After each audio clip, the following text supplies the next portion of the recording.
You can't face yourself and choose to skip. Here's why. I was checking my analytics the other day, and I noticed something strange. Every single time the video starts to get a bit too real and confrontational, you skip. Right at the moment when the truth hits, when it triggers you, those numb emotions boom, 10 seconds forward. I was wondering why every time when I expose the reality, people skip that part. And that told me something, is that you don't want to feel what the truth makes you feel. Because when something triggers your emotions, guilt, shame, self-doubt, your mind's first instinct is to protect you from it. And that's the reason you choose to skip, to protect your feelings from getting triggered. And that's called a defense mechanism. And in a few minutes, I'm going to explain something called the chamber effect. And that's where things get real. Because that's when you realize it's not just your own mind doing this, it's your environment. Your family, your friends, the people around you, all unknowingly holding you back from the success and growth you say you want.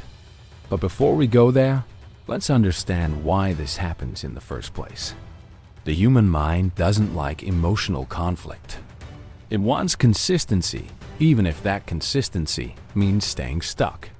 So when you come across something that challenges how you see yourself, it feels like a threat.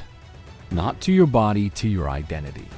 That's why you feel that discomfort in your chest or that tiny voice saying, I don't like this part. It's not pain. It's friction. It's your old self fighting to stay in control. And that's where most people tap out. They don't even realize it's happening. They just feel uncomfortable and move on. But the truth is that uncomfortable feeling is actually the signal that something inside you is ready to change. Now, let's talk about what happens when this same pattern spreads into your environment. Because that's when it gets dangerous. When your defense mechanisms meet the people who validate them, that's what I call the chamber effect. It's when you live in a circle that feeds your comfort. People who say, you're fine, you're doing enough, or don't stress it, you've got time. They mean well, but what they're really doing is keeping you emotionally sedated. And slowly, that environment becomes an echo chamber, repeating back the same stories you tell yourself. You stop questioning. You stop stretching. You stop growing. And here's where things start getting uncomfortable. Because when you finally start noticing your own patterns, how you avoid, how you shut down, you also start noticing who around you keeps feeding those same cycles. This is what I call the chamber effect. It's when the people closest to you, your family, friends, even your environment, start echoing the same fears your brain is trying to protect you with. You finally decide, I'm going to change my life. And the moment you say it out loud, someone laughs. Or says, be realistic. And instantly, your chest tightens. Your brain goes, see? Maybe they're right. That's how the chamber works. It traps you in familiar emotions. You think it's logic stopping you, but it's not. It's emotional conditioning. You've been emotionally trained to stay small because every time you tried to grow, it made someone else uncomfortable. And when you start breaking that pattern, you'll feel it. You'll feel guilty for wanting more. You'll feel like you're abandoning people. You'll even feel like the bad guy. But that's not truth. That's emotional manipulation your brain has absorbed from your surroundings. Most people never escape this chamber because they confuse comfort with safety. But if you want to grow, you have to learn how to stay calm when your emotions trigger, when guilt hits, when doubt starts whispering. That's where real change starts. Not when everything feels good, but when it feels wrong and you still move forward anyway. And in a few minutes, I'll show you exactly how to identify who inside your chamber is keeping you stuck and what to do when your own emotions start fighting your progress. Here's how you start recognizing the chamber. It's not always loud or obvious. Sometimes it's subtle, like a small reaction when you talk about your dreams. You'll notice people get quiet. They change the topic. Or they say things like, you've changed. And that one sentence, it hits like a punch because your brain connects it with rejection. It triggers that old emotion, the one that says, if I grow, I lose love. That's the chamber at work.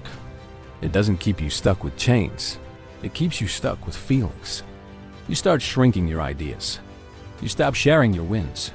You downplay your goals just to stay relatable. And every time you do that, your mind gets a tiny hit of relief. Like, okay, now I'm safe again. But that safety is fake. It's just comfort dressed as loyalty. And the longer you stay there, the harder it gets to even imagine a bigger life, because your emotions start confusing peace with stagnation. Here's the truth. Growth is supposed to feel emotionally uncomfortable. If it doesn't, you're not growing, you're repeating. So next time you feel that tension, that guilt, that doubt creeping in when you dream bigger, don't run from it.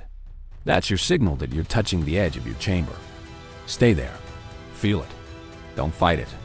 Because right on the other side of that emotional discomfort is where your real identity starts to form. So here's the thing. You don't escape the chamber by fighting people. You escape it by reprogramming your emotional response to them. Because when someone close to you doubts your dream, you think it's their words that hurt you. But it's not the words. It's the feeling those words trigger. That feeling of, maybe I'm not enough. And the moment that feeling shows up, your brain tries to protect you. It says, let's not go there.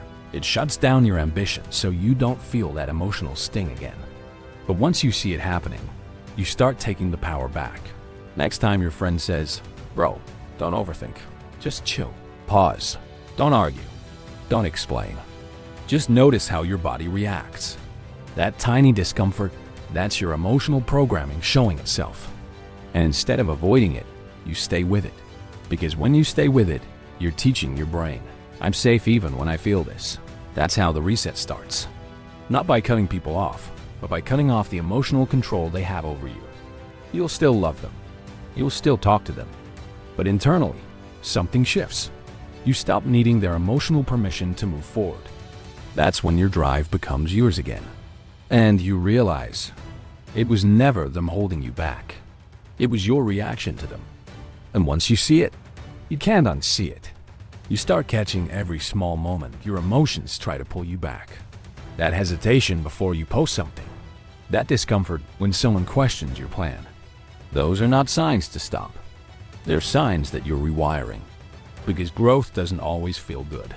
It feels uncomfortable first, peaceful later.